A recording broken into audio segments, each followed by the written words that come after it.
O que eu posso, o que eu espero. Bem, na vida a gente tem coisas que a gente almeja, ansiedades que a gente cria, expectativas que são formuladas e muitas vezes a gente nem precisava formular. Mas, seres humanos, né? Como eu já falei para vocês no outro vídeo, Santo Agostinho falou uma coisa muito importante: o tempo presente das coisas. A gente tem o passado das coisas presentes, o presente das coisas presentes e o futuro das coisas presentes.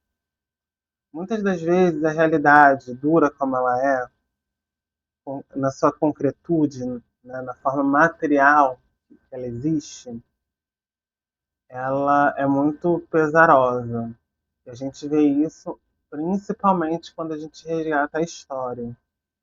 Por mais que a gente tenha passado por novas formas de pensamento, de ação, de mudanças sociais assim que melhoraram a vida de muitas pessoas, a sociedade ainda é muito desigual. A gente já viu isso nos vídeos sobre desigualdade. Hoje eu quero falar muito sobre um outro aspecto que são o que a gente espera e o que a gente pode. Esperar, para mim, e concordando muito com Paulo Freire, é uma ação, esperançar. Tem a ver com a esperança, né, que ele fala do esperança.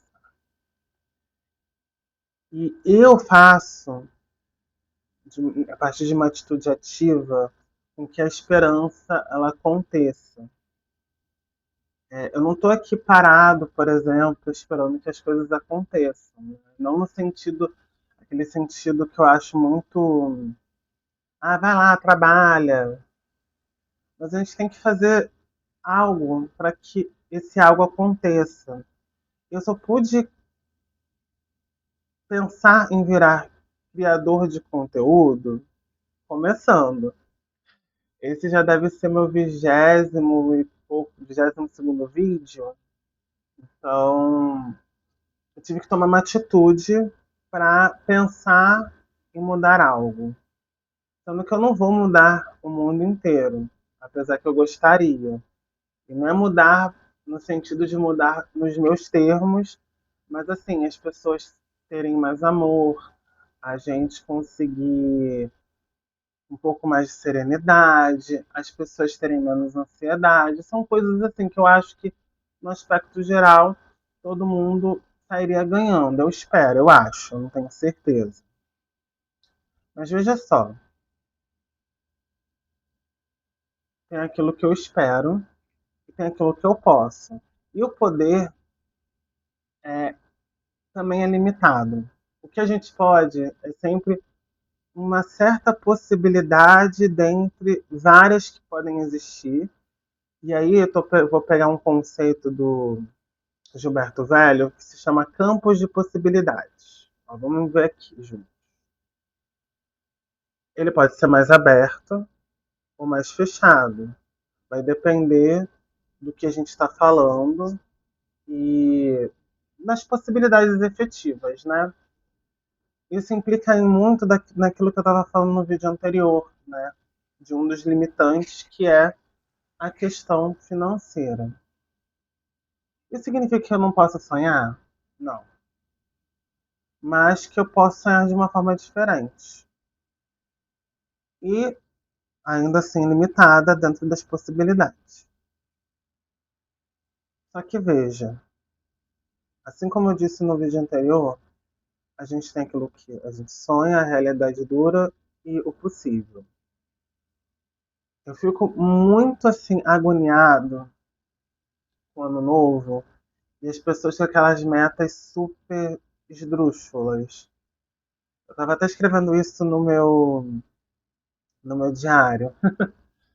Eu fico assim, gente, para que a gente cria metas esdrúxulas? Por que a gente não cria metas possíveis? Porque, por exemplo, eu botei como uma das minhas metas de 2026 continuar sendo uma pessoa feliz. Não é tão esdrúxulo, é algo que eu tô vivendo, né? Eu sou feliz hoje, eu posso falar isso. E eu almejo continuar assim. Só que assim, a felicidade ela é uma construção também, tanto enquanto pesquisa, quanto na sua forma teórica, quanto na sua forma, digamos assim, espiritual, né? A forma como a gente vive feliz, né? Não é fácil, porque a gente tem desafios, mas a gente pode também, a gente pode escolher dentro das nossas possibilidades. Lembre-se sempre disso, sempre dentro das possibilidades. Olhar o copo cheio, olhar o copo vazio e o que a gente pode fazer para que aquele copo vazio possa se tornar cheio. Às vezes eu fico me perguntando para mim, isso é meu íntimo, né? Só que eu me permito pensar em possibilidades. Ó, vou dar um exemplo para vocês. Muitas pessoas falam assim, eu não sei como eu vou conseguir emprego, eu só posso ser concurseiro, eu não tenho outras oportunidades. Vamos respirar. Já fez o seu currículo? Não. Tá, vamos fazer, então faz o seu currículo. Ah, mas eu não tenho tantas habilidades. Mas faz, faz, dispara. Ah, mas não tá dando certo. Gente, tudo isso já aconteceu comigo. Como eu já falei, eu sou PJ, mas também quero ser CLT ou estatutário, enfim, ou também conseguir aí mais coisas PJ, enfim, qualquer coisa tô aí para jogo, resumidamente. E nesse sentido, é, eu comecei a me permitir mais a pensar e sonhar. Porque também tem isso, a gente às vezes cria um bloqueio, né? Só que, como eu falei para vocês, eu estou me permitindo a pensar mais o possível. Aquilo que é mais, entre aspas, crível. E não tanto ficar na esperança, no sentido de esperar que algo vai acontecer do nada. Eu acho que. Vou dar um exemplo para vocês. Eu fui aprovado num concurso em quarto lugar como professor efetivo na Federal do Rio de Janeiro, no UFRJ. Eu ainda não concluí o processo por conta de algumas questões burocráticas. Não tem a minha classificação final publicada no Diário Oficial da União.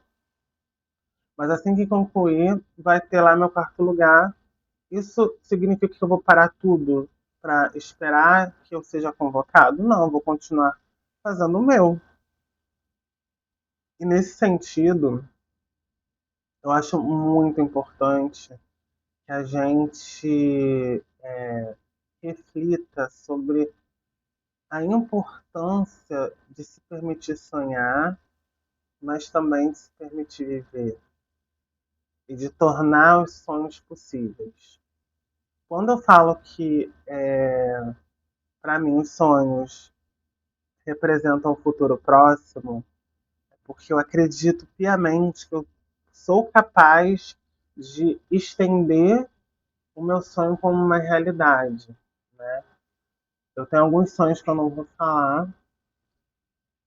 Às vezes é necessário ficar algumas coisas em segredo, mas eu quero realizar esses sonhos nos próximos meses, no máximo. Vou realizá-los? Não sei, mas eu quero. Estou correndo atrás para isso. Estou indo atrás do meu. Se eu não realizá-los dentro desses meses, eu vou ficar frustrado? Não, porque eu não depositei expectativa. Expectativa, gente, é sempre o X da questão. A expectativa, muitas das vezes, ela é boa para você nivelar a sua dedicação, mas eu falo, dedique-se o suficiente.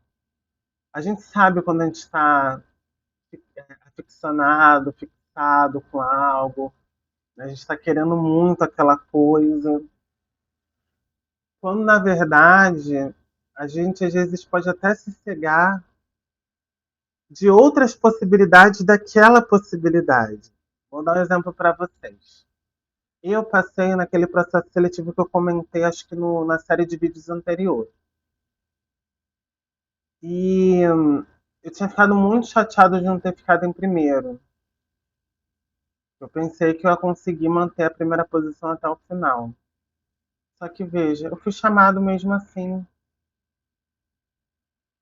A gente às vezes não sabe, e aí não é uma questão religiosa, mas a gente não sabe o futuro e a gente anseia tanto esse futuro, sendo que o presente está ali. O que a gente pode fazer agora? O que você pode?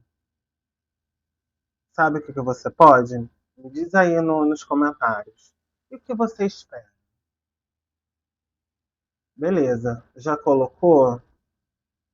Vem falar, vem aqui nesse canal de novo, nesse vídeo, daqui a algum tempo. Vê o que você conseguiu agora poder, depois que você esperou. E se você conseguiu aquilo que você estava esperando, né? Porque cada vez mais, por exemplo, eu desenvolvi novas habilidades do período em que eu teve a classificação final e eu fui chamada. Eu desenvolvi novas habilidades, eu tinha outros domínios, eu expandi meus horizontes. Ah, mas Pedro, nem todo mundo tem essas oportunidades e facilidades. Correto, eu sei disso, eu tenho noção disso. Mas também eu estou tentando aqui trazer um outro olhar. Vamos tentar também mudar ali, né, o foco, a lente de lugar, só para a gente ver se não tem outras possibilidades também. Tá bom? Gente, muito obrigado novamente por vocês estarem aqui comigo. Se vocês gostaram do vídeo, clique em curtir, deixe seu like. Também inscreva-se no canal, ative o sininho. A gente se vê numa próxima, tá bom? Um abraço e até mais.